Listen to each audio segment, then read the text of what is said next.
نحمده ونستعينه ونستغفره ونعوذ بالله من شرور أنفسنا ومن سيئات أعمالنا من يهده الله فلا مضل له ومن يضلل فلا هادي له أشهد أن لا إله إلا الله وحده لا شريك له وأشهد أن محمدًا عبده ورسوله من يطع الله ورسوله فقد رشد واهتدى ومن يعص الله ورسوله فقد ضل وغوى أما بعد فإن خير الحديث كتاب الله وخير الهدي هدي محمد صلى الله عليه وسلم وشر الأمور محدثاتها وكل محدثة بدعة وكل بدعة ضلالة وكل ضلالة في النار يا أيها الذين آمنوا اتقوا الله حق تقاته ولا تموتن إلا وأنتم مسلمون يا أيها الناس اتقوا ربكم الذي خلقكم من نفس واحدة وخلق منها زوجها وبث منهما رجالا كثيرا ونساء واتقوا الله الذي تساءلون به والأرحام إن الله كان عليكم رقيبا يا أيها الذين آمنوا اتقوا الله وقولوا قولا سديدا يصلح لكم أعمالكم ويغفر لكم ذنوبكم ومن يطع الله ورسوله فقد فاز فوزا عظيما اللهم صل على محمد وعلى آل محمد كما صليت على إبراهيم وعلى آل إبراهيم إنك حميد مجيد اللهم بارك على محمد وعلى آل محمد كما باركت على إبراهيم وعلى آل إبراهيم إنك حميد مجيد اللهم إنا نسألك علما نافعا ورزقا طيبا وعملا متقبلا رب اشرح لي صدري ويسر لي أمري واحلل عقدة من لساني يفقه قولي سبحانك لا علم لنا إلا ما علمتنا إنك أنت العليم الحكيم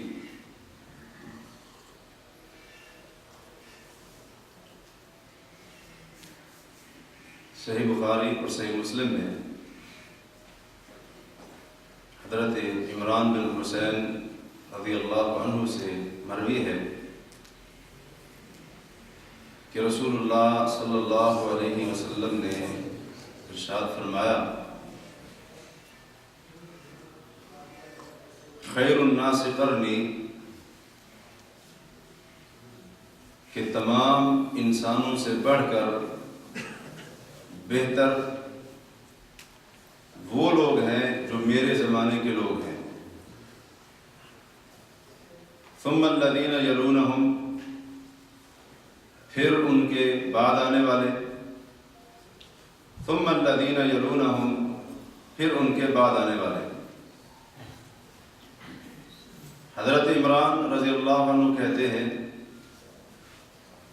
کہ مجھے یہ بات اچھی طرح سے یاد نہیں ہے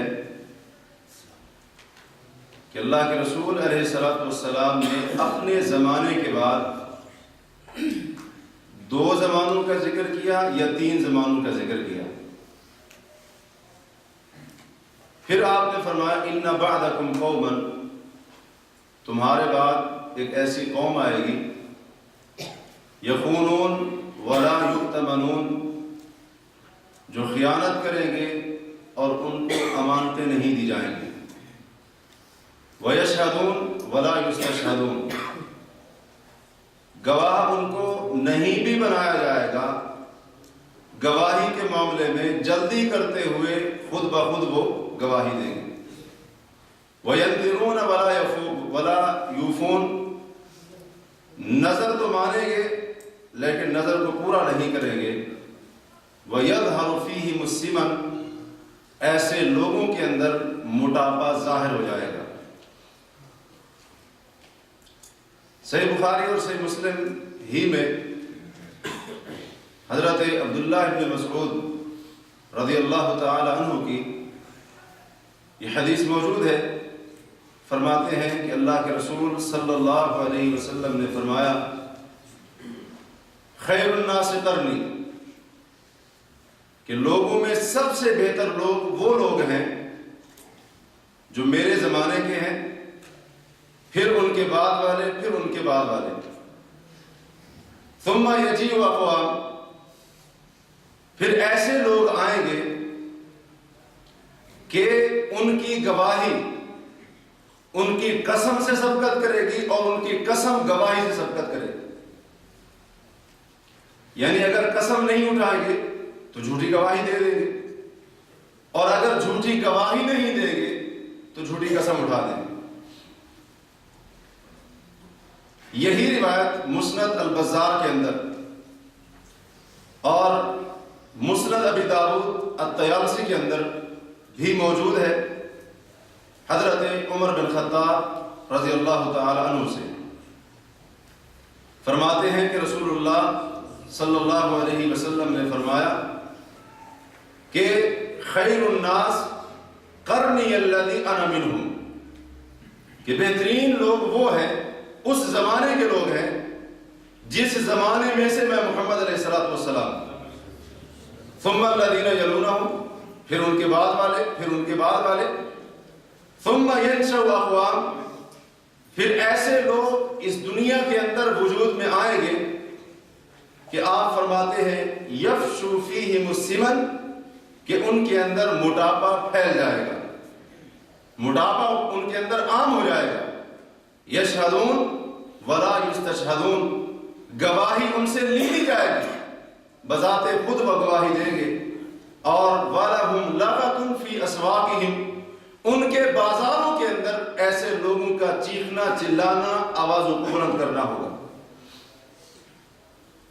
صحیح بخاری میں حضرت زبیر بن عدی رحمہ اللہ سے روایت ہے، کہتے ہیں کہ ہم نے حضرت انس بن مالک رضی اللہ تعالی عنہ کے سامنے حجاج بن یوسف کے مظالم کا تذکرہ کیا کہ وہ کیسی کیسی تکلیفیں دیتا ہے، لوگوں کو ظلم کرتا ہے۔ تو حضرت انس رضی اللہ عنہ نے فرمایا کہ اصبروا، لوگوں صبر کرو، فَإِنَّهُ لَا يَأْتِي عَلَيْكُمْ عَامٌ أَوْ يَوْمٌ، آپ کے بعد آئندہ جو سال یا دن آئے گا وہ آنے والا دن آج کے دن سے زیادہ برا ہوگا۔ کب تک ایسے ہوگا؟ حَتَّى تَلْقَوْا رَبَّكُمْ، یہاں تک کہ تم اپنے رب سے جا ملو گے۔ سمعت نبیکم صلی اللہ علیہ وسلم، یہ بات میں نے تمہارے نبی محمد علیہ السلام سے سنی تھی کہ یعنی آنے والا سال اور آنے والا ہر دن موجودہ یا گزشتہ سال اور دن سے برا ہو۔ صحیح مسلم میں حضرت ابو موسیٰ اشعری رضی اللہ تعالی عنہ سے روایت ہے، کہتے ہیں کہ ایک بار ہم نے رسول کریم صلی اللہ علیہ وسلم کے ساتھ مغرب کی نماز پڑھی، تو گھر واپس جانے کی بجائے ہم نے کہا ہم یہیں پر بیٹھ جاتے ہیں اور عشاء کی نماز بھی پڑھ کر جائیں گے۔ انتظار کرتے رہے، عشاء کے وقت آپ صلی اللہ علیہ وسلم باہر تشریف لائے، ہمیں دیکھا، پوچھا اسی وقت سے یہاں پر بیٹھے ہو؟ ہم نے کہا ہم اسی وقت سے بیٹھے ہیں۔ تو آپ علیہ السلام نے اپنا سر مبارک آسمان کی طرف اٹھایا، اور حضرت ابو موسیٰ کہتے ہیں کہ اکثر آپ اپنا سر مبارک آسمان کی طرف اٹھایا کرتے تھے۔ پھر آپ نے یہ ارشاد فرمایا کہ النجوم امانۃ للسماء، یہ آسمان کے اندر چمکنے والے ستارے آسمان کے لیے امن کا پیغام ہے۔ فَإِذَا ذَهَبَتِ النُّجُومُ، جب یہ ستارے ختم ہو جائیں گے، جب یہ ستارے جھڑ جائیں گے، بے نور ہو جائیں گے، تو اس وقت آسمان پر وہ وقت آ جائے گا جس کا آسمان سے وعدہ کیا گیا ہے۔ وَأَنَا أَمَنَةٌ لِأَصْحَابِي، اور میں محمد کریم صلی اللہ علیہ وسلم اپنے صحابہ کے لیے امن کا پیغام ہوں۔ میں اپنے صحابہ کے لیے امن کا پیغام ہوں۔ جب میں محمد علیہ السلام اس دنیا سے وفات پا جاؤں گا، میرے صحابہ پر وہ آزمائشیں آ جائیں گی جن کا ان سے وعدہ کیا گیا۔ وَأَصْحَابِي أَمَنَةٌ لِأُمَّتِي، اور میرے صحابہ میری آنے والی ساری امت کے لیے امن کا پیغام ہے۔ فَإِذَا ذَهَبَ أَصْحَابِي، جب میرے صحابہ اس دنیا سے چلے جائیں گے، وفات پا جائیں گے، رخصت ہو جائیں گے، اتا امتی ما یوعدون، میری امت پر وہ تمام فتنے، آزمائشیں، بدعات آ جائیں گی جن کا ان سے وعدہ کیا گیا۔ ان 5 احادیث کا خلاصہ یہ بنتا ہے کہ اللہ کے رسول صلی اللہ علیہ وسلم کے زمانے کے بعد سب سے بہترین زمانہ اصحاب محمد کا زمانہ تھا، اور قیامت تک نہ ان جیسے لوگ آئیں گے اور نہ ان کا زمانہ آئے گا۔ سب سے بہتر وقت اور زمانہ اپنے نبی کے بعد نبی کے صحابہ کا تھا، حتیٰ کہ انبیاء کے بعد دیگر لوگوں میں سے سب سے زیادہ جو جماعت افضل مقام رکھتی ہے وہ محمد کریم صلی اللہ علیہ وسلم کے صحابہ ہیں، آپ کے ساتھی، وہ سب سے زیادہ بلند مقام رکھتے ہیں۔ یہ بہترین دور گزرا، اسلام، ایمان، عقیدہ توحید کا یہ سنہری دور گزرا، اور اس کے بعد آنے والے لوگوں کے ایمان کے اندر کمزوریاں آنا شروع ہوئیں، حتیٰ کہ لوگوں کے ایمان، عقیدے وہ نہ رہے جو ہونے چاہیے تھے، تو پھر بہت سارے فتنے، بہت ساری آزمائشیں اور اسی طرح بہت ساری بدعات نے مسلمانوں کے درمیان وجود پایا، اور بہت سارے فتنوں نے مسلمانوں کے اندر جنم لیا۔ انہی میں سے ایک فتنہ جماعت کو ختم کرنا تھا، مسلمانوں کے اتفاق اور اتحاد کو پارا پارا کرنا تھا، اور تفرقہ بازی، گروہوں اور اختلافات کا شکار ہونا، یہ بھی ایک بہت بڑا فتنہ تھا جو صحابہ کے بہترین زمانے کے گزرنے کے بعد اس امت کے اندر واقع ہوا، جس کا نتیجہ یہ نکلا کہ اسلام کا نام لینے والوں میں سے ایک ایسا گروہ کھڑا ہوا کہ جنہوں نے صحابہ کرام کا ادب و احترام کرنے کی بجائے ان کی گستاخی اور بے ادبی کا راستہ اختیار کیا، اور ان کی تعظیم کرنے کی بجائے ان کی توہین کا راستہ اختیار کیا۔ حالانکہ صحابہ پوری امت کے محسن، قیامت تک جو بھی کلمہ پڑھنے والا آئے گا، حتیٰ کہ مسلمانوں کا بچہ بچہ ان کا احسان مند رہے گا۔ پوری امت کے محسن صحابہ کرام ان کے احسان کا بدلہ چکانے کی بجائے احسان فراموشی کا راستہ اختیار کرتے ہوئے صحابہ پر کفر کے، نفاق کے اور اسی طرح مرتد ہونے کے فتوے لگائے۔ یہ بات ہر کلمہ پڑھنے والے کو جان لینی چاہیے کہ جو بھی اسلام اور ایمان کا دعویٰ کرتا ہے، اس کی گردن کے اوپر صحابہ کرام کے کچھ حقوق ہیں جن کو ادا کیے بغیر کسی کا ایمان مکمل نہیں ہو سکتا، اور جو شخص ان حقوق کے اندر کوتاہی کرے گا وہ واجب کے اندر کوتاہی کرے گا، اور جو صحابہ کے حقوق کو نہیں پہچانتا، ان کے حقوق کو ذمہ داری سے ادا نہیں کرے گا، کائنات کے رب کے ہاں وہ مجرم ٹھہرایا جائے گا۔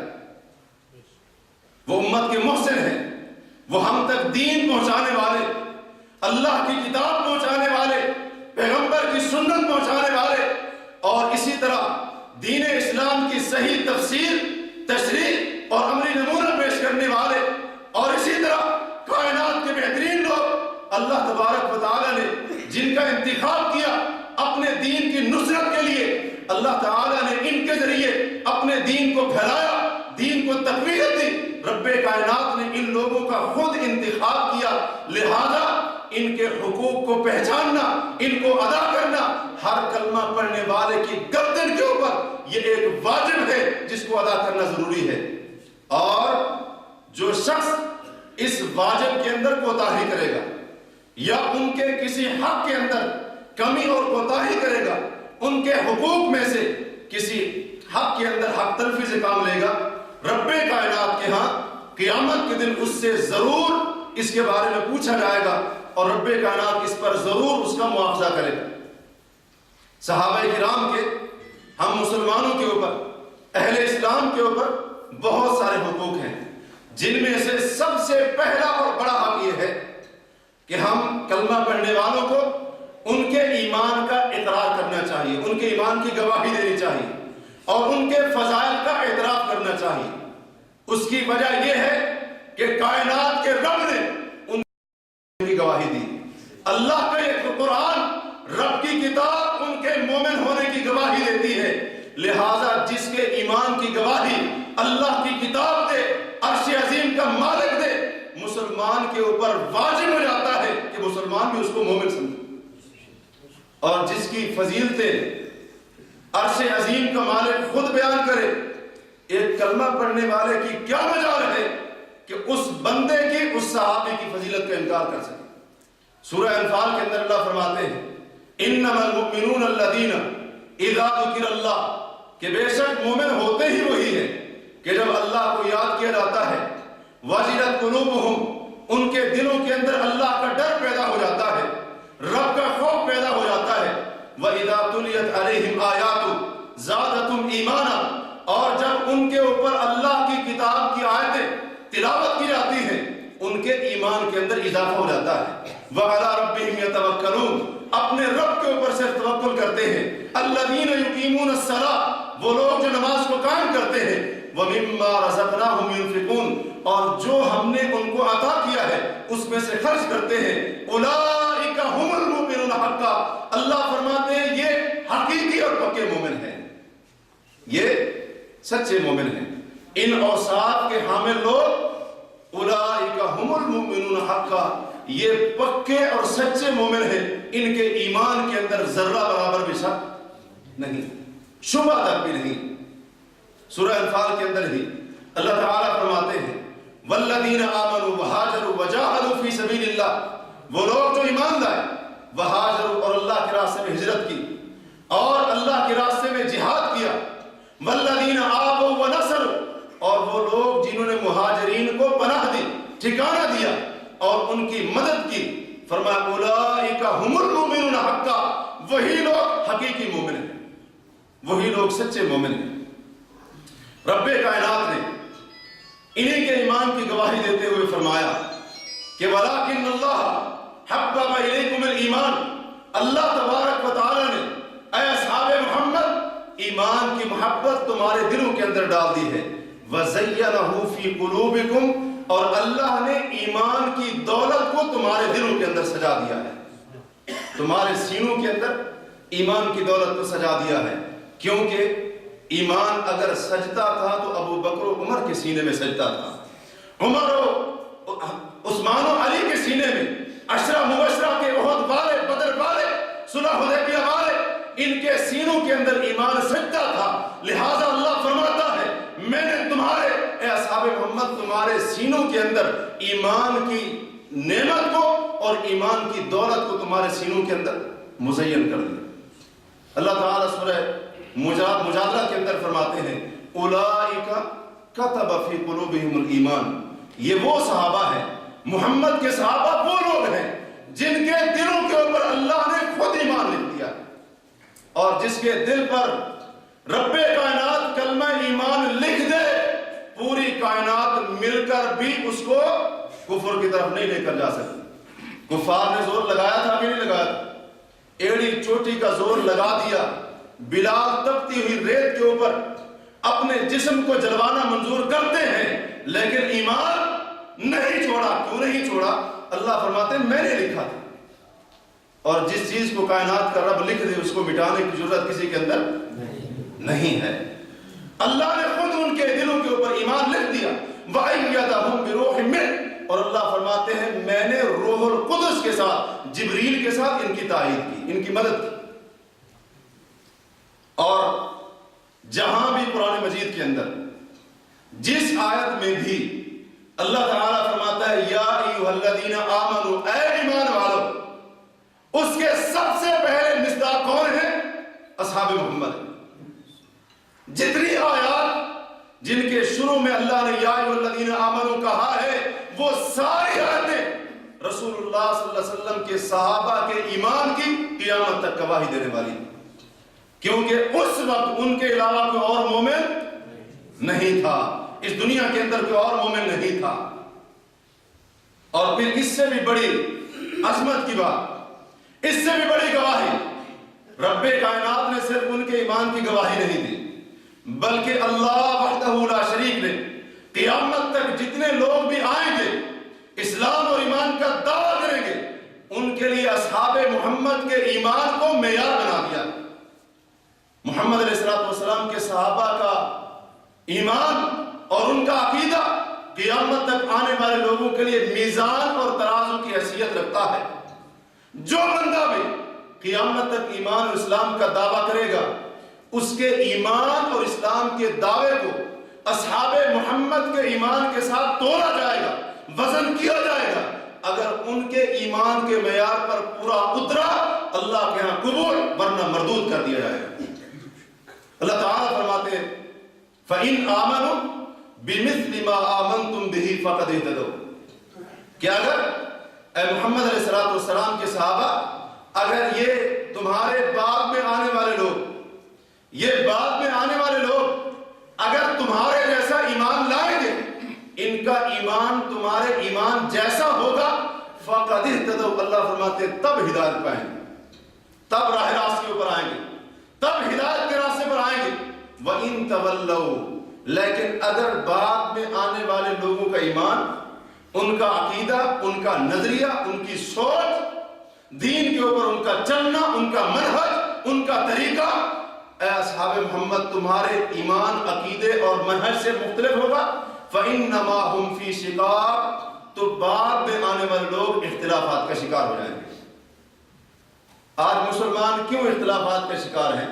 کیونکہ صحابہ کے ایمان، عقیدے اور منہج سے ہٹ گئے، اور اللہ نے پہلے فرما دیا جن کا ایمان اصحاب محمد جیسا، وہ ہدایت پا گئے، اور جن کا ایمان، عقیدہ ان سے ہٹ کر، اللہ فرماتے ہیں وہ اختلافات کا، لڑائی جھگڑے کا، قتل و غارت کا شکار ہوں گے۔ رسول کریم علیہ السلام کے صحابہ کا ایمان اللہ نے معیار قرار دیا ہے، اور یہ اللہ تعالیٰ کی طرف سے ان کے ایمان کی سب سے بڑی گواہی کی سب سے اعلیٰ قسم ہے۔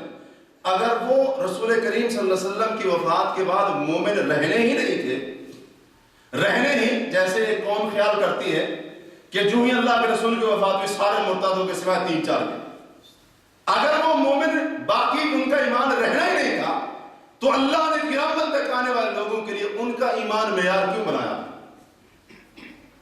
کیوں بنایا؟ ان کا ایمان معیار ہے۔ اور منافقین کو کہا گیا وَإِذَا قِيلَ لَهُمْ آمِنُوا كَمَا آمَنَ النَّاسِ، اللہ فرماتے ہیں جب منافقین کو کہا جاتا ہے ایسے ایمان لاؤ جیسے لوگ ایمان لائے ہیں، اور لوگوں سے مراد کون ہے؟ صحابہ کرام۔ تو آگے سے منافق کہتے ہیں أَنُؤْمِنُ كَمَا آمَنَ السُّفَهَاءُ، کہ ہم ایسے ایمان لائیں جیسے نعوذ باللہ بے وقوف ایمان لائے۔ صحابہ کو بے وقوف کہنے والے کون ہوتے ہیں؟ یہ منافقین کی نشانی ہے۔ مسلمان اور مومن ایسا کوئی لفظ بھی اپنی زبان پر نہیں لاتا۔ رسول کریم علیہ السلام کے صحابہ کا ایمان معیار، اور یہ ان کے ایمان کی گواہی کی سب سے اعلیٰ صورت کہ اللہ نے ان کے ایمان کو قیامت تک آنے والے لوگوں کے لیے معیار بنا دیا۔ جس کا ایمان صحابہ کے ایمان جیسا اللہ کے یہاں قبول ہوگا، اور جس کا راستہ صحابہ کی جدا راستے سے جدا، وہ سیدھا جہنم کی وادی کے اندر گرے گا۔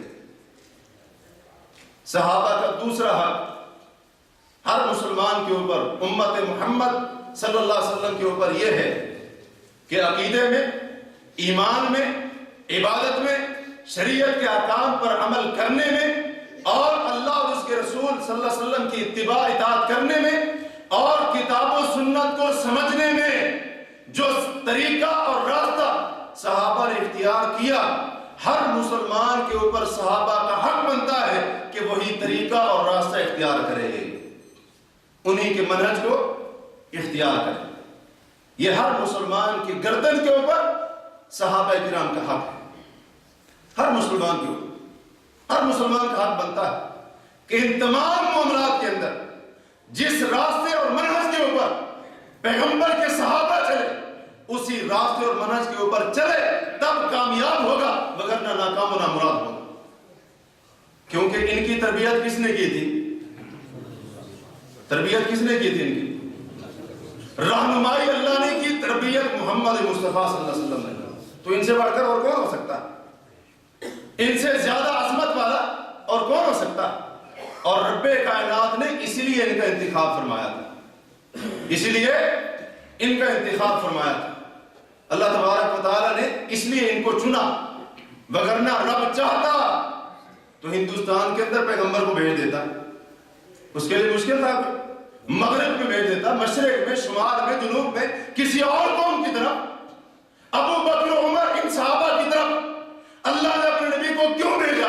کیونکہ پوری دنیا کے لوگوں میں سے اگر اللہ کو اپنے نبی کے ساتھی بننے کے لیے جو لوگ پسند آئے وہ محمد کے صحابہ تھے، اور تھا ہی نہیں دنیا کے اندر۔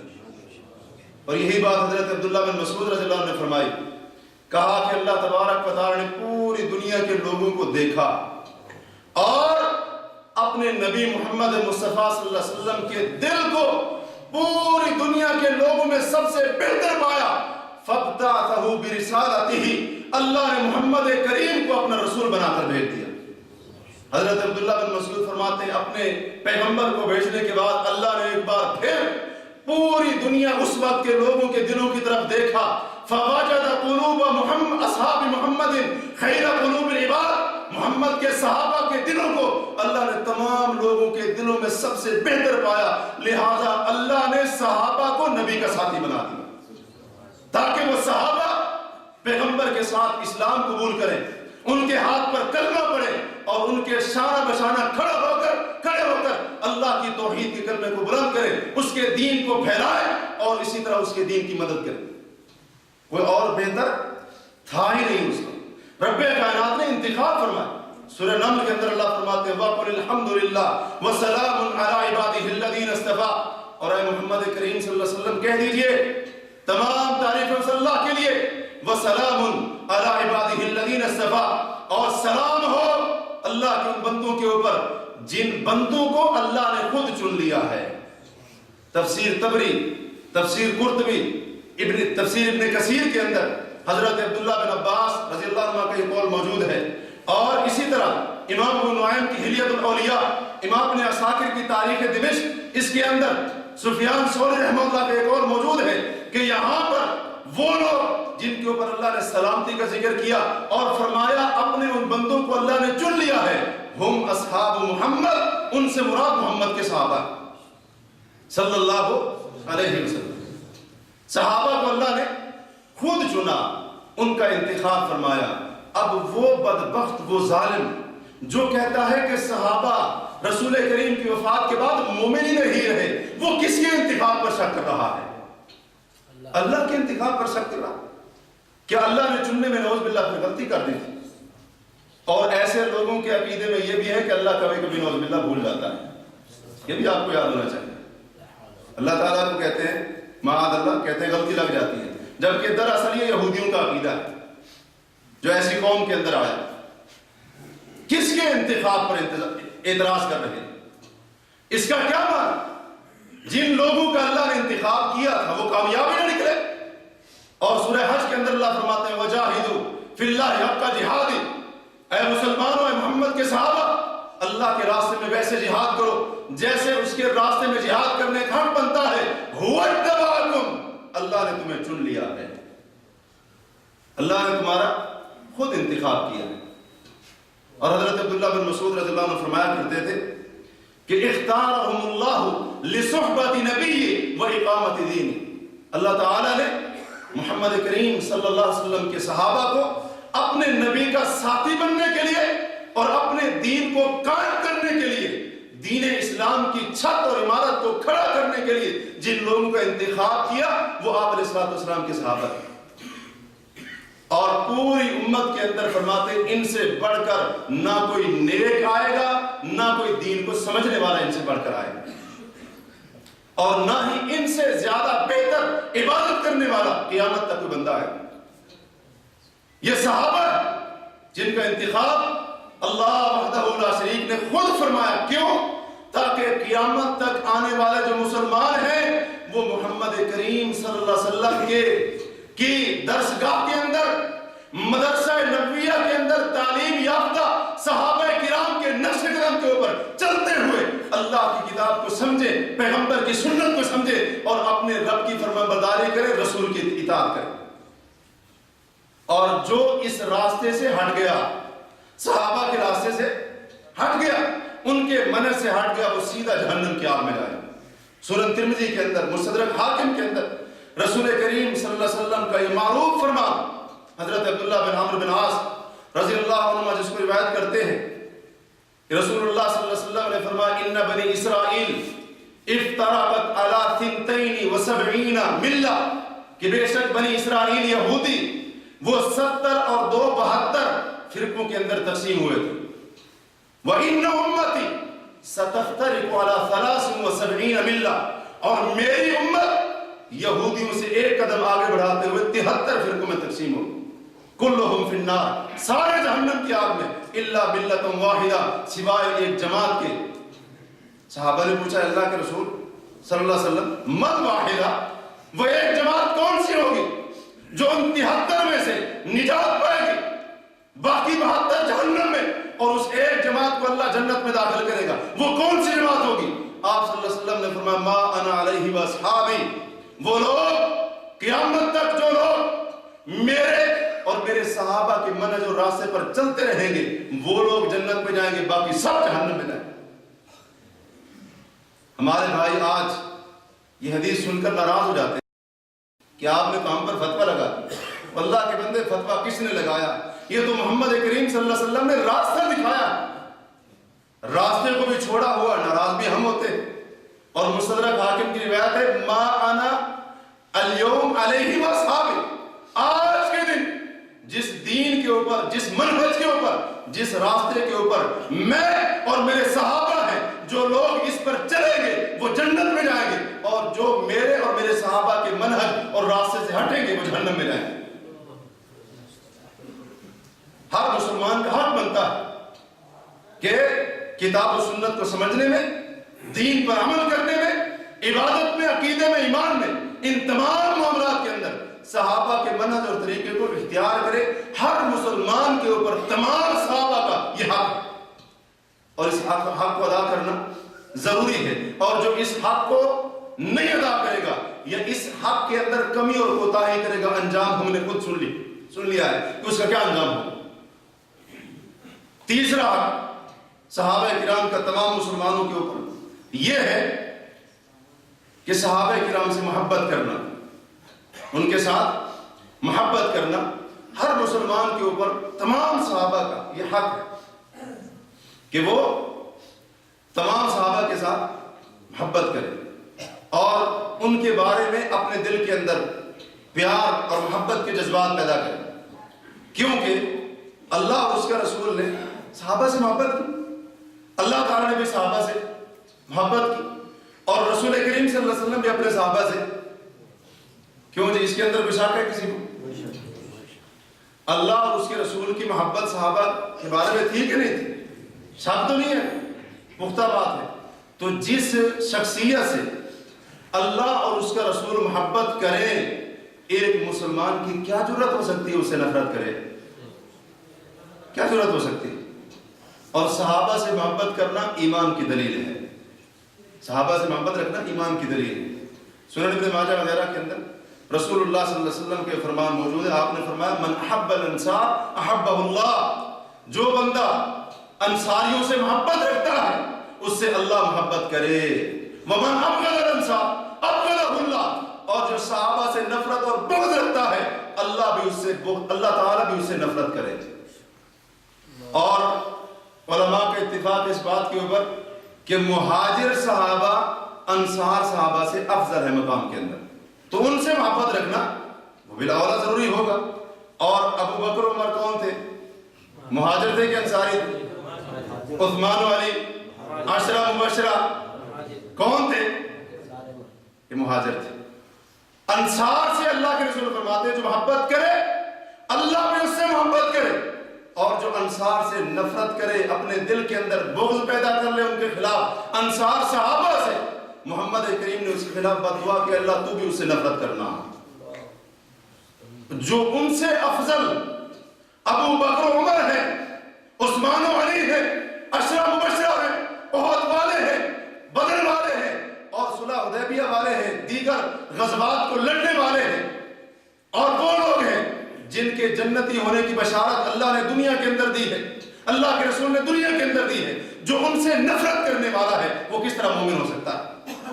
یا کیسے اللہ اور اس کے رسول کی محبت کا مستحق ہو سکتا ہے؟ کس طرح سے؟ اور یہ بات بھی یاد رہے کہ صحابہ سے محبت کرنا ایمان کی دلیل ہے، اور صحابہ سے نفرت رکھنا، صحابہ سے نفرت رکھنا، اپنے دل کے اندر بغض رکھنا، یہ کفر اور نفاق کی دلیل ہے. یہ کافروں کا کام ہے، منافقین کا کام ہے، مسلمان کا کام نہیں ہے کہ صحابہ کے بارے میں اپنے دل کے اندر نفرت اور بغض پیدا کرنا. کیونکہ اللہ تعالیٰ نے سورہ فتح کے اندر کیا فرمایا؟ لِيَغِيظَ بِهِمُ الْكُفَّارَ، تاکہ اللہ تبارک و تعالیٰ اصحاب محمد کے ذریعے کفار کو غضب نہ کرے. اس کا کیا معنی ہے؟ اصحاب محمد کو دیکھ کر کفار غضبناک ہوتے ہیں، کفار غیظ و غضب کا شکار ہوتے ہیں، کفار غصے کا شکار ہوتے ہیں. اور امام مالک رحمہ اللہ نے اس آیت سے دلیل لی ہے کہ جو بندہ صحابہ کرام کو گالی دیتا ہے، برا بھلا کہتا ہے، وہ کہتے ہیں وہ اسلام سے خارج ہے. دلیل کیا بنائی؟ یہ آیت. کیونکہ وہ فرماتے ہیں اللہ نے خود فرمایا کہ جو اصحاب محمد سے جلتا ہے اور بغض رکھتا ہے، نفرت رکھتا ہے، ان کے اوپر غضبناک ہوتا ہے، غصے کی وجہ سے ان پر انگلیاں کاٹتا ہے، چباتا ہے، وہ کافر کا کام ہے، مسلمان کا کام نہیں. اسی طرح اللہ کے رسول صلی اللہ علیہ وسلم نے فرمایا، صحیح بخاری اور مسلم کی حدیث ہے، آیت الایمان حب الانصار. آپ فرماتے ہیں ایمان کی نشانی انصار سے محبت کرنا ہے. وآیت النفاق بغض الانصار، اور نفاق کی نشانی انصار سے نفرت کرنا. یعنی جو بندہ انصار سے محبت کرتا ہے یہ محبت کرنا اس کے ایمان کی نشانی، اور جو ان سے نفرت کرتا ہے یہ نفرت کرنا اس کے منافق ہونے کی دلیل. یہ نبی صلی اللہ علیہ وسلم کے فرمان. اور آپ علیہ السلام فرماتے ہیں لا یبغض الانصار رجل یؤمن باللہ والیوم الآخر، وہ بندہ جو اللہ پر آخرت کے دن پر ایمان رکھتا ہے وہ انصار صحابہ سے نفرت نہیں کرے. جس کا ایمان ہے اللہ پر آخرت کے دن کے اوپر وہ انصار صحابہ سے نفرت نہیں کرے بلکہ ان سے محبت کرے. اور پہلے ہم سن چکے ہیں کہ مہاجرین انصار سے افضل ہیں، لہٰذا ان سے محبت رکھنا یہ بالاولیٰ واجب ہے، یہ ایمان کے اندر بالاولیٰ شامل ہے. یہ تیسرا حق ہر مسلمان کے اوپر صحابہ کرام کا، کہ ہر مسلمان کو چاہیے کہ صحابہ کرام کے ساتھ محبت رکھے، ان کے بارے میں اپنے دل کے اندر محبت کے جذبات پیدا کرے، وگرنہ اس کے بغیر ایمان مکمل نہیں ہوگا. چوتھا حق صحابہ کرام کا ہر کلمہ گو کے اوپر یہ ہے کہ صحابہ کرام سے رضامندی کا اظہار کرے، صحابہ کرام سے خوشنودی کا، رضامندی کا اظہار کرے، اور ان کے بارے میں ناراضگی کا اظہار نہ کرے. کیونکہ اللہ وحدہ لا شریک نے خود جب کہا لقد رضی اللہ عن المؤمنین، اللہ ان مومنوں سے راضی ہو گیا، اذ یبایعونک تحت الشجرہ، آپ کے وہ صحابہ جو حدیبیہ کے مقام پر درخت کے نیچے بیٹھ کر 1400 یا 1500 صحابہ جن کی تعداد تھی جو آپ کے ہاتھ پر بیٹھ کر رہے تھے، اللہ فرماتے اللہ ان سب مومنوں کے اوپر راضی ہو. جب اللہ ان کے اوپر راضی ہو گیا تو ہمیں بھی راضی ہونا چاہیے. اللہ تبارک و تعالیٰ فرماتے ہیں والسابقون الاولون من المہاجرین والانصار، وہ پہلے سبقت کرنے والے مہاجر ہوں یا انصار صحابہ ہوں، والذین اتبعوہم بإحسان، اور وہ لوگ جنہوں نے اخلاص کے ساتھ ان کی پیروی کی، مہاجرین کی، انصار کی، رضی اللہ عنہم ورضوا عنہ، اللہ ان سے راضی ہو گیا اور وہ اللہ سے راضی ہو گیا. سورہ بینہ کے اندر اللہ فرماتے ہیں رضی اللہ عنہم ورضوا عنہ، وہ اللہ سے راضی، اللہ ان سے راضی. ایک بندہ آیا امام ابو زرع رحمہ اللہ کے پاس، کہنے لگا کہ امام صاحب میں حضرت معاویہ رضی اللہ عنہ سے بڑی نفرت کرتا ہوں. انہوں نے پوچھا کیوں؟ کہنے لگا کیونکہ انہوں نے حضرت علی رضی اللہ عنہ سے قتال کیا تھا، جنگ کی تھی. تو انہوں نے جواب دیا کہ جو علی کا رب ہے وہ بڑا کریم ہے، رحم کرنے والا ہے، اور جو معاویہ کا رب ہے وہ بڑا معاف کرنے والا ہے. تو درمیان میں کہاں سے اٹکا؟ تو درمیان میں کہاں سے؟ اگر ان کا آپس میں کچھ تھوڑا سا اختلاف ہوا بھی تھا تو درمیان میں کہاں سے آ گیا؟ علی کا رب رحم کرنے والا ہے، معاویہ کا رب معاف کرنے والا ہے، وہ چاہے تو معاویہ کو معاف کر دے، علی پر رحم کر دے. تو کہاں سے آ گیا؟ تو کہتا میں معاویہ سے نفرت کرتا. اللہ تعالیٰ پیغمبر کے صحابہ سے جب راضی ہے تو ہمارا کیا حق بنتا ہے ہم کہیں ہم راضی نہیں؟ جب اللہ راضی، اس کا رسول راضی، اس کا پیغمبر راضی اور وہ خود رب راضی، تو پھر مسلمان کا کیا حق بنتا ہے ان کے بارے میں ناراضگی والے الفاظ استعمال کرے، ایسی سوچ رکھے جو ان سے رضامندی کے خلاف جاتی. اس لیے جب بھی کسی صحابی کا نام آئے ہر مسلمان کا حق بنتا ہے صحابی کے نام کے ساتھ رضی اللہ عنہ کہے، اللہ ان سے راضی ہو جائے. اور حضرت معاویہ رضی اللہ عنہ کے نام کے ساتھ بھی کہنا ہے یہ، کیونکہ کچھ لوگوں کی سوچ ہم پر غالب آتی جا رہی ہے. کچھ لوگوں کی سوچ سنی مسلمانوں کے اوپر غالب آتی جا رہی ہے. اہل سنہ والجماع ہونے کے جو دعویٰ کرتے ہیں ان پر بھی غالب آتی جا رہی. یہ سب کیوں بتایا جا رہا ہے آپ کو؟ اپنے دین کو جانو، جو سنت ہے، جو صحیح عقیدہ اور ایمان ہے اس کو پہچانو. آج ایسے لوگ فکری طور پر بھی، ثقافتی طور پر بھی، عقیدے کے اعتبار سے، ہر اعتبار سے وہ مسلمانوں کے اوپر غالب آنے کی کوشش کر رہے ہیں. ہر اعتبار سے تجربہ کر لیجئے، اپنے معاشرے کے اندر نگاہ دوڑائیے، بے حیائی کو پھیلانے میں ایسے لوگوں کا بڑا کردار ہوگا. بدعات کو پھیلانے میں جہاں پر بھی چلے جائے، حتیٰ کہ مکہ اور مدینہ بھی ایسے لوگوں کی بدعات سے محفوظ ہے. بہت بڑا ہاتھ. سمجھیے اس فتنے کو، سمجھیے اگر اس کو ہم نے نہ سمجھا، آنکھیں نہ کھولی تو پھر حالات شاید کچھ اور نہ ہو جائے. ان سے رضامندی کا اظہار کرنا، ادنا سے ادنا صحابی بھی کیوں نہیں ہے اس کے بارے میں بھی الفاظ کہنے جب اس کا نام آئے رضی اللہ عنہ، اللہ ان سے. ایسا کیوں ہم کہیں؟ کیونکہ جب ہمارا اللہ اپنی کتاب کے اندر کہتا ہے کہ میں ان سے راضی، جب اللہ اپنی کتاب کے اندر ان سے اپنی رضامندی کا اعلان کرتا ہے تو ہمارا بھی حق بنتا ہے جن سے ہمارا رب راضی ان سے مسلمان بھی. کتنے حق ہو گئے صحابہ کے؟ 4 حق ہو گئے. 5واں حق صحابہ کرام کا امت کے اوپر، مسلمانوں کے اوپر یہ ہے کہ کوئی ایسی بات اپنی زبان سے نہ نکالے، کوئی ایسا کلمہ اپنی زبان سے نہ نکالے کہ جس سے ان کی عزت پر حرف آتا ہو، یا ان کے اختلافات کو لے کر ان کے بارے میں کوئی ایسا جملہ اور لفظ اپنی زبان سے نہ نکالے. یہ تمام صحابہ کا ہر مسلمان کے اوپر حق ہے. اگر بالفرض ان سے کوئی غلطی ہوئی، آپس میں ان کے اختلافات ہوئے بھی تھے تو ان کا معاملہ اللہ کے سپرد ہے. اگر ہم بات کریں گے اس کے بارے میں تو خطرہ ہے کہیں ایمان برباد نہ ہو جائے. ایک کلمہ بھی، اگر ایک کلمہ بھی اصحاب محمد کے بارے میں غلط نکل گیا زبان سے، ہو سکتا ہے اسی ایک کلمے پر رب کائنات گرفت فرما کر جہنم کی آگ میں ڈال۔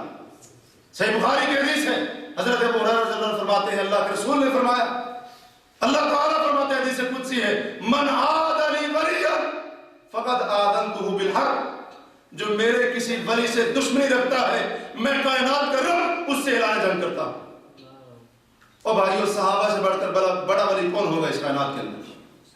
خبردار صحابہ کے بارے میں ایسے الفاظ جو ان سے دشمنی، جن الفاظ سے ان کے ساتھ دشمنی کی، بغض کی، نفرت کی بدبو آتی ہو، ایسا لفظ بھی اپنی زبان سے نہ نکالنا، وگرنہ اللہ فرماتا ہے اعلان جنگ سن لو رب کے ساتھ، جو میرے کسی ولی کے ساتھ دشمنی رکھتا ہے کسی بھی اعتبار سے، میں اللہ اس کے ساتھ اعلان جنگ کرتا ہوں۔ جو بندہ ان سے بغض رکھتا ہے اور ان کے بارے میں ایسے الفاظ کہتا ہے، وہ اللہ کی دشمنی مول لے رہا ہے، وہ کائنات کے رب کے ساتھ اعلان جنگ کر رہا ہے۔ گویا کہ وہ کہہ رہا ہے اے اللہ میں تیرے ساتھ جنگ کرنے کے لیے تیار ہوں، گویا کہ وہ یہ کہہ رہا ہے۔ لہذا کوئی ایسی بات جس سے ان کی عزت پر حرف آتا ہو یا ان کے اختلافات کو لے کر ان کے اوپر تان و تشنیع کرنا، ایسی کوئی بات اپنی زبان پر نہیں نکالنی، اپنی زبان کو ان تمام چیزوں سے محفوظ رکھنا ہے۔ یہ بھی صحابہ کا ہر کلمہ پڑھنے والے کے اوپر حق ہے۔ صحیح بخاری کی حدیث ہے حضرت ابو بکر رضی اللہ عنہ سے کہ رسول کریم صلی اللہ علیہ وسلم نے یوم النحر کے دن حج کے موقع پر، جو آپ نے اپنا پہلا اور آخری حج کیا تھا، اس حج کے موقع پر جو یوم النحر تھا، قربانی والا دن تھا، اس دن اللہ کے رسول صلی اللہ علیہ وسلم نے اپنے صحابہ کو ایک خطبہ ارشاد فرمایا۔ اس کے اندر یہ بھی تھا فَإِنَّ دِمَاءَكُمْ وَأَمْوَالَكُمْ وَأَعْرَاضَكُمْ حَرَامٌ عَلَيْكُمْ كَحُرْمَةِ يَوْمِكُمْ هَذَا فِي شَهْرِكُمْ هَذَا فِي بَلَدِكُمْ هَذَا، کہ لوگوں جیسے آج 10 ذو الحج کا دن اللہ کے ہاں احترام والا ہے، یہ ذو الحجہ کا مہینہ حرمت والا ہے، اور اسی طرح یہ دن اور اسی طرح سے یہ موقع حرمت والا ہے، اللہ کے رسول نے فرمایا اے مسلمانوں تمہاری عزت بھی، تمہارا مال بھی اور اسی طرح تمہارا خون بھی اسی طرح ایک دوسرے کے لیے قابل احترام ہے، ایک دوسرے کے لیے قابل احترام ہے، حرمت والا ہے۔ کسی کے لیے جائز نہیں ہے کہ وہ کسی مسلمان کا ناحق خون بہائے، کسی کے لیے جائز نہیں ہے کہ وہ ناحق کسی مسلمان کی عزت کو پامال کرے اور اس کی عزت پر دسترازی کرنے کی کوشش کرے، اور کسی کے لیے یہ حلال نہیں ہے کہ وہ کسی مسلمان کے مال کو ناجائز طریقے سے ہڑپ کرے، اس پر قبضہ کرے۔ جیسے ذو الحج کے مہینے کا احترام ہے، مکہ شہر کا احترام ہے، حرم کا احترام ہے، اور جیسے 10 ذو الحج کے دن کا احترام ہے، ویسے اللہ کے رسول نے فرمایا مسلمانوں کا خون، ان کی عزت اور اسی طرح ان کا مال یہ بھی ویسے محترم ہے، ان کا بھی ویسے احترام ہے۔ یہ تو عام مسلمان کی عزت ہے، اور صحابہ کرام جو سب سے افضل لوگ، اس کائنات کے عظیم ترین لوگ، ان کی ناموس اور عزت اللہ کو اور بھی زیادہ محبوب ہے۔ لہذا خیال کرنا، کوئی ایسا لفظ اپنی زبان سے نہ نکالنا کہ جس سے اصحاب محمد میں سے کسی صحابی کی عزت پر حرف آتا ہو، کہیں ایسا نہ ہو رب کائنات اس ایک کلمے کی وجہ سے گرفت فرما لے اور رب کائنات جہنم کی گہرائی کے اندر ڈال دے۔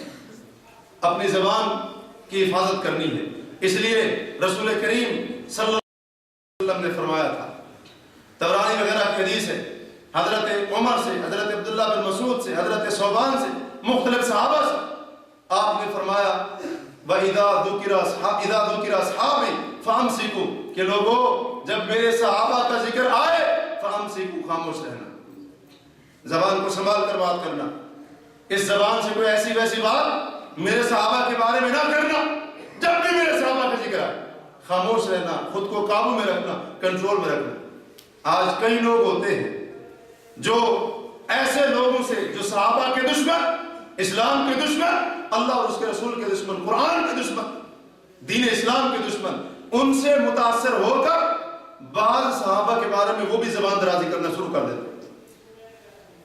حضرت عمر بن عبدالعزیز رحمہ اللہ کے بارے میں آتا ہے کہ ان سے ایک بندے نے پوچھا کہ آپ حضرت علی اور معاویہ کی آپس میں جو جنگیں ہوئی تھی، صفین کی جنگ، اس کے بارے میں، اور حضرت عائشہ اور حضرت علی کے درمیان جو جنگ جمل ہوئی تھی اس کے بارے میں کیا کہتے ہیں؟ حضرت عمر بن عبدالعزیز رحمہ اللہ نے بڑا بہترین جواب دیا، کہا کہ یہ ان لوگوں کا خون ہے کہ جن کے خون سے اللہ تعالیٰ نے میرے ہاتھوں کو محفوظ رکھا۔ جب اللہ نے میرے ہاتھوں کو ان کے خون سے بچایا ہے، میں اپنی زبان ان کی غیبت کر کے ان کے خون کے اندر کیوں ڈبوں گا؟ اپنے اعمال کیوں برباد کروں؟ اللہ نے ان کے خون سے میرے ہاتھوں کو محفوظ رکھا، میں ان کی برائی بیان کر کے اپنی زبان کو ان کے خون کے اندر کیوں ڈبوں؟ کیوں خراب کروں اپنی زبان؟ امام احمد بن حنبل رحمہ اللہ سے سوال کیا گیا، ایک بندہ آتا ہے جس کا تعلق بنی ہاشم سے تھا، قریش قبیلے سے تھا، اس نے آ کر پوچھا امام احمد بن حنبل رحمہ اللہ سے، آپ حضرت علی اور معاویہ کے بارے میں کیا کہتے ہیں؟ سوال دیکھیں، حضرت علی اور معاویہ کے بارے میں کیا کہتے ہیں؟ امام احمد بن حنبل نے اس کا اتنا صرف سوال سنا، اپنے چہرے کو اس سے پھیر لیا۔ کہنے والے نے کہا، امام صاحب یہ بنو ہاشم کا بندہ ہے، قریش قبیلے سے تعلق رکھتا ہے۔ امام احمد بن حنبل رحمہ اللہ نے اس کی طرف اپنا چہرہ پھیرا، متوجہ ہوئے اور فرمایا، اقرا، اللہ کے فرمان کی یہ آیت پڑھ کہ تلک امت قد خلت، یہ وہ گروہ ہے جو پہلے گزر چکا ہے، ان کے لیے ان کا عمل جو انہوں نے کمایا ان کے لیے، اور جو تم کماؤ گے تمہارے لیے۔ یہ آیت پڑھوائے اور اس کا اس انداز کے ساتھ جواب دیا۔ اسی طرح امام ابن الجوزی رحمہ اللہ، ان کی کتاب ہے مناقب امام احمد بن حنبل، اس کے اندر وہ ذکر کرتے ہیں کہ امام احمد بن حنبل رحمہ اللہ سے سوال کیا گیا حضرت علی اور حضرت معاویہ کی جنگوں کے بارے میں، آپ کیا کہتے ہیں ان کے بارے میں؟ امام صاحب نے فرمایا، ما اقول فیہم الا الحسنى، میں ان دونوں کے بارے میں اچھی بات کرتا ہوں، اپنی زبان سے کوئی ایسی بات نہیں کرتا۔ اور امام احمد بن حنبل رحمہ اللہ ہی فرمایا کرتے تھے۔ امام ابن تیمیہ رحمہ اللہ نے ان کا ایک اور الصارم المسلول کے اندر ذکر کیا کہ اذا رأیت رجلا، کہ جب تو کسی بندے کو دیکھے، یذکر احدا من اصحاب رسول اللہ، کہ وہ رسول اللہ کے صحابہ میں سے کسی ایک کا ذکر بسوء، برے الفاظ کے ساتھ ان کا تذکرہ کر رہا ہو، فتہمہ علی الاسلام، اسلام کے بارے میں اس بندے پر تہمت لگا، یعنی ایسے بندے کا اسلام مشکوک ہو چکا ہے، ایسے بندے کا اسلام شک اور خطرے سے خالی نہیں۔ جو بندہ اصحاب محمد کا تذکرہ برے الفاظ میں کرتا ہے۔ اور امام ابو زرع رحمہ اللہ فرمایا کرتے تھے کہ جب تم کسی ایسے بندے کو دیکھو جو رسول اللہ صلی اللہ علیہ وسلم کے صحابہ میں سے کسی ایک کی توہین کر رہا ہو اور ان کی شان کے اندر گستاخی کر رہا ہو، تو پھر جان لو فَاعْلَمْ أَنَّهُ زِنْدِيقٌ، جان لو وہ بندہ بے دین ہے۔ کیوں؟ اس کی وجہ یہ ہے کہ قرآن ہمارے نزدیک حق ہے، رسول بھی حق ہے، دین بھی حق ہے، اور ہم تک قرآن کس نے پہنچایا؟ دین کس نے پہنچایا؟ نبی کی سنت کس نے پہنچائی؟ تو فرمایا ایسا بندہ جو صحابہ کے اوپر اعتراض کرتا ہے اور ان کی شان کے اندر توہین کرتا ہے، ان کی گستاخی کرتا ہے، وہ دراصل ہمارے دین کو مشکوک کرنا چاہتا ہے، ہمارے دین کو مشکوک کرنا چاہتا ہے۔ اسی طرح اور بھی علماء کے، سلف صالحین کے بہت سارے اقوال۔ لہذا اللہ کے بندو، لوگوں کی باتوں میں آ کر، دوستوں کی باتوں میں آ کر جو باتیں زبان زد عام ہیں، وہ باتیں اپنی زبان پر لاتے ہوئے کسی صحابی کے بارے میں کوئی ایسا جملہ نہ نکالنا، ہو سکتا ہے رب کائنات اسی جملے کے اوپر معاوضہ پکڑ کر تمام اعمال کو برباد نہ کر، تمام اعمال کو برباد نہ کر۔ امام عساکر رحمہ اللہ نے اپنی تاریخ کے اندر بعض سلف کا ایک قول نقل کیا ہے، وہ فرماتے ہیں کہ لوگوں، علماء کے خون سے بچو، علماء کے گوشت سے، یعنی ان کی غیبت کرنے سے بچو، کیونکہ علماء کا گوشت اور خون بڑا زہریلا ہوا کرتا ہے۔ جو بندہ علماء کی غیبت کرتا ہے اور ان کے بارے میں ایسے الفاظ استعمال کرتا ہے، وہ بندہ پھر محفوظ نہیں رہتا۔ اور صحابہ سے بڑھ کر بڑا کون دین کا عالم ہو؟ ان سے بڑھ کر کون دین کو سمجھنے والا ہو؟ لہٰذا ان کی غیبت کر کے، ان کے گلے کر کے اور ان کے بارے میں ایسی باتیں استعمال اپنی زبان سے نکال کر اپنے اعمال کو برباد نہ کرنا۔ یہ صحابہ کا حق ہے ہر مسلمان کے اوپر کہ کوئی ایسی بات اپنی زبان سے نہ نکالے کہ جس سے ان کی عزت پر حرف آتا ہو۔ اصل میں حرف نہیں آتا، بندہ اپنے ایمان کو برباد کرتا ہے، کیونکہ چاند پر تھوکنے سے تھوک منہ پر آئے گا، چاند پر کبھی نہیں جائے گا۔ 5 حق ہو گئے۔ چھٹا حق صحابہ کرام کا امت کے اوپر یہ ہے کہ یہ عقیدہ رکھے، ہر امتی یہ عقیدہ رکھے، یہ نظریہ رکھے، اس کے ایمان کا یہ بات حصہ ہونی چاہیے کہ صحابہ کرام میں سے کسی ایک کو گالی دینا یا ان کو برا بھلا کہنا حرام ہے، جائز نہیں۔ یہ بھی صحابہ کا مسلمانوں کے اوپر حق ہے کہ ان کو گالی دینے کے حرام ہونے کا عقیدہ رکھے، کیونکہ صحیح بخاری سے مسلم کے اندر رسول کریم علیہ السلام کے فرمان موجود ہے، لا تسبوا اصحابی، میرے صحابہ کو گالی نہ دو، برا بھلا نہ کہو۔ فلو ان احدکم انفق مثل احد ذهبا، اگر تم میں سے کوئی بندہ احد پہاڑ کے برابر سونا اللہ کے راستے میں خرچ کر دے، اور دوسری طرف میرا ایک صحابی صرف ایک مٹھی اللہ کے راستے میں خرچ کر دے، میرے صحابی کا ایک مٹھی خرچ کرنا اللہ کو زیادہ قبول ہوگا عام بندے کے احد پہاڑ سونا کرنے سے بھی۔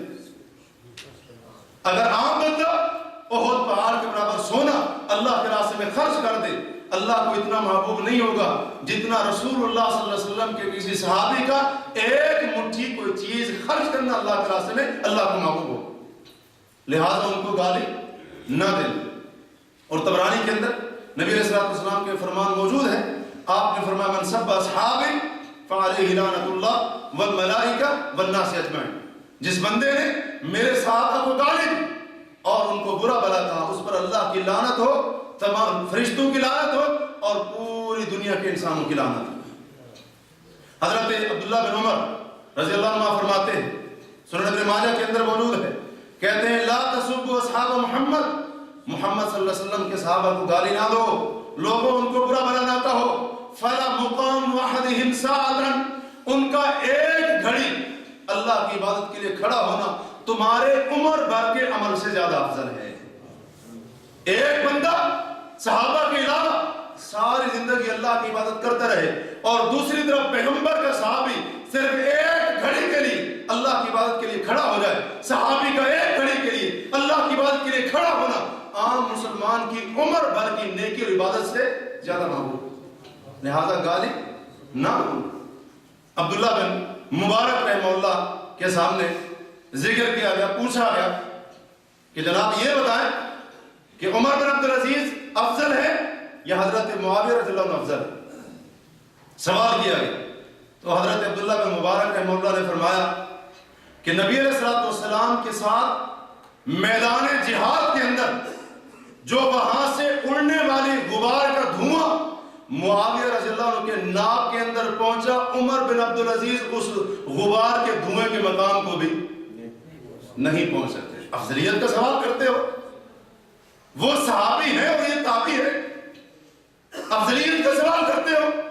عمر بن عبدالعزیز اس غبار کا بھی مقابلہ نہیں کر سکتے جو غبار میدان جہاد کے اندر اڑ کر حضرت معاویہ کے ناک کے نتھنوں کے اندر داخل ہوا، اور تم حضرت عمر بن عبدالعزیز کا موازنہ کرتے ہو امیر معاویہ رضی اللہ عنہ جیسی شخصیت کے ساتھ۔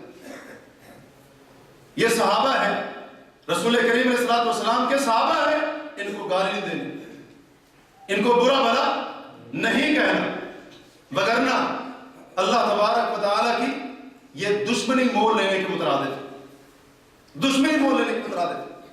اسی طرح 7واں حق صحابہ کا مسلمانوں کے اوپر یہ ہے کہ جتنی استطاعت اور طاقت ہو مسلمان کو اپنی اپنی وسعت اور طاقت کے مطابق ہر مسلمان کا حق بنتا ہے کہ خاص طور پر اس موجودہ اور وقت کے اندر، موجودہ ماحول کے اندر کہ جب صحابہ کرام کو علی اعلان گالیاں دی جاتی ہیں۔ ایک کتاب لکھنے والے نے کتاب لکھی اس کتاب کا کارڈ کے اوپر نام لکھا ہوا ہے شیخ ثقیفہ. ثقیفہ ایک جگہ کا نام تھا جہاں پر حضرت ابوبکر صدیق رضی اللہ عنہ کے ہاتھ کے اوپر صحابہ نے بیعت کی تھی ان کے خلیفہ ہونے تک. لکھا ہے کہ شیخ ثقیفہ. کون اس سے مراد ہے؟ ابوبکر رضی اللہ عنہ. اور نیچے کتے کا کارٹون چھاپا ہوا, اوپر شیخ ثقیفہ لکھا ہوا اور نیچے سائڈ میں ایسی شکل بنائی کہ جس سے واضح طور پر اگر غور کرے تو نعوذ باللہ کتے کی شکل بنتی ہے. اور ایک بدبخت برطانیہ کے اندر ہے, وہ باقاعدہ کیک کاٹتا ہے. کیک پر کیا لکھا ہوتا ہے؟ عائشہ فی النار. کیک پر کیا لکھا ہوتا ہے؟ عائشہ فی النار, عائشہ جہنم کی آگ میں نعوذ باللہ. اور پھر بچوں کو وہ غبارے دیتا ہے, اس پر بھی لکھا ہوتا ہے عائشہ فی النار. اور غبارے وہ چھوڑتے ہیں اور پھر وہ کیک کاٹتے ہیں عائشہ فی النار کا, اور پھر تالیاں بجاتے ہیں, بڑے خوش ہوتے ہیں. مینڈک کو, ایسے بدبخت مینڈک کو عائشہ کہہ کر بلاتے ہیں. مینڈک کو, کتیا کو الفاظ کہنے کے قابل نہیں, کتیا کو بھی عائشہ کہہ کر بلاتے ہیں. نعوذ باللہ. یہ صحابہ کرام کی عزت اور ناموس کے اوپر اس طرح سے حملے کیے جا رہے, الگ میدان حملے کیے جا رہے. تو ان حالات کے اندر ہر مسلمان کا حق بنتا ہے کہ اپنی وسعت کے مطابق, اپنی طاقت کے مطابق محمد کے صحابہ کا دفاع کرے, نبی کے صحابہ کا دفاع کرے. اور یہ تان و تشنیع کے جملے ان کا دفاع کرے. وہ زبان کے ساتھ کر سکتا ہے, وہ تحریر کے ساتھ کر سکتا ہے, وہ تقریر کے ساتھ کر سکتا ہے, فیس بک پر کر سکتا ہے, واٹس ایپ پر کر سکتا ہے. جس طرح اس کو طاقت ہے اس کا حق بنتا ہے. اور تمام صحابہ کا, تمام کلمہ پڑھنے والے کے اوپر یہ حق ہے کہ جب صحابہ کرام کے بارے میں ایسا عقیدہ رکھا جا رہا ہو یا ایسے جملے کہے جا رہے ہوں تو تمام مسلمانوں کے اوپر حق بنتا ہے ان کا دفاع کیا ہے اپنی اپنی حیثیت اور طاقت کے مطابق. لیکن ان کا دفاع کرنے کا وہ معنی نہیں جو ایک جماعت نے ہمارے ملکوں کے اندر لے لیا ہے. یہ معنی نہیں. دفاع کرنے کا یہ معنی کہ ایسی حجت اور دلیل قائم کی جائے کہ جس سے ان پر اعتراض کرنے والوں کی زبانیں گنگ ہو جائیں, خاموش ہو جائیں, اور جس کا ان کے سامنے کوئی جواب نہ ہو. یہ حق بنتا ہے. اس کی بہت ساری مثالیں ہیں, صرف ایک مثال, وقت ہو چکا ہے, ایک مثال دے کر بات کو ختم کرتے ہیں. دفاع کیوں کرنا ہمارا حق بنتا ہے؟ کیونکہ اللہ نے خود ان کا دفاع کیا. اللہ نے خود ان کا اپنی کتاب کے اندر دفاع کیا. ایک مثال سے بخاری سے مسلم کے اندر حدیث موجود ہے. حضرت زید بن ارقم رضی اللہ عنہ فرماتے ہیں کہ رسول اللہ صلی اللہ علیہ وسلم کے صحابہ ایک سفر میں تھے اور اس سفر کے اندر صحابہ کرام کو بہت زیادہ تنگی کا سامنا کرنا پڑا. تو عبداللہ بن ابی بن سلول رئیس المنافقین اپنے ساتھیوں سے کہنے لگا کہ محمد علیہ السلام کے صحابہ پر خرچ نہ کرنا, ان کو کوئی چیز نہ دینا. اور یہ جملہ بھی کہا کہ جب ہم مدینہ میں واپس جائیں گے جو معزز ہے وہ ذلیل کو مدینے سے نکال دے گا. معزز سے اس نے خود کو مراد لیا اور ذلیل سے مراد حاشا للہ معاذ اللہ محمد مصطفیٰ صلی اللہ علیہ وسلم کو. یعنی میں معزز محمد مصطفیٰ کو مدینے سے نکال دوں گا. یہ دو جملے اس نے کہے اپنی زبان سے. حضرت زید بن ارقم جو عمر کے اندر چھوٹے صحابی تھے یہ جملے سن رہے تھے. انہوں نے آ کر یہ جملے اللہ کے رسول کو بتا دیا کہ عبداللہ بن ابی آپ کے بارے میں ایسے ایسے الفاظ استعمال کر رہا تھا.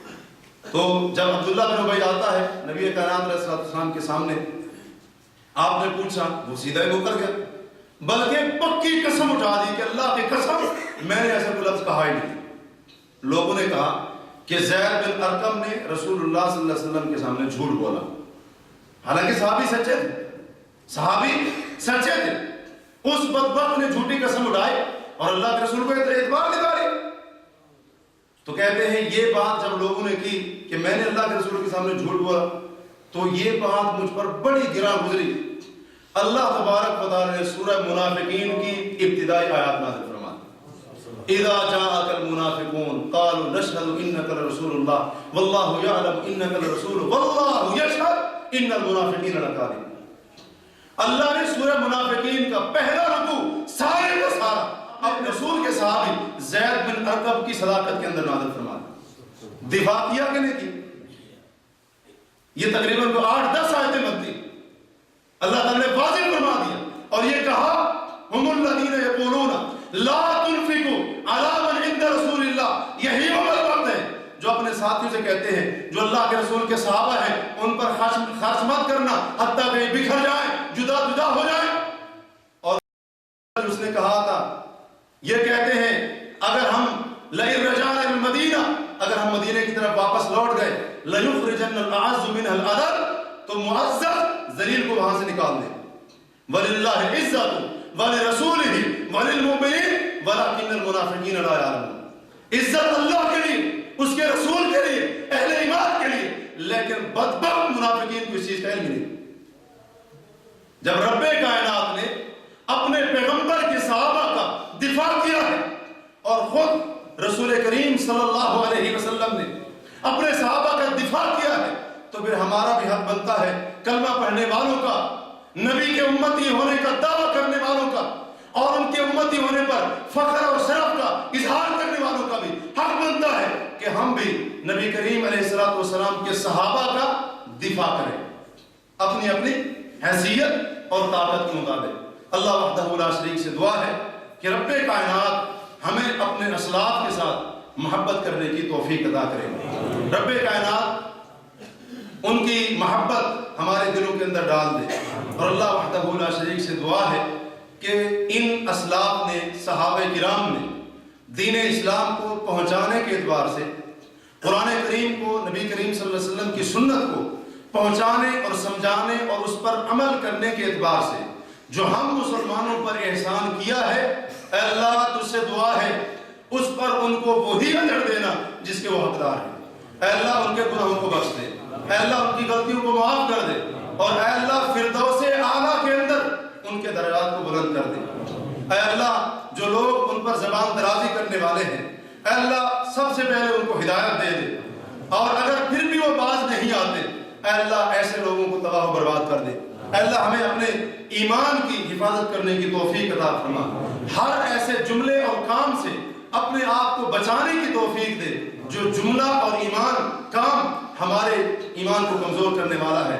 اے اللہ جب تک زندہ رکھنا، اسلام پر قائم اور دائم رکھنا، صراط مستقیم پر استقامت عطا کرنا، اور جب موت دینا ایمان کی حالت میں عقیدہ توحید پر موت دینا، نیک اعمال پر ہمارا خاتمہ ہو۔ سبحانک اللہم و بحمدک، اشہد ان لا الہ الا انت، استغفرک و اتوب الیک۔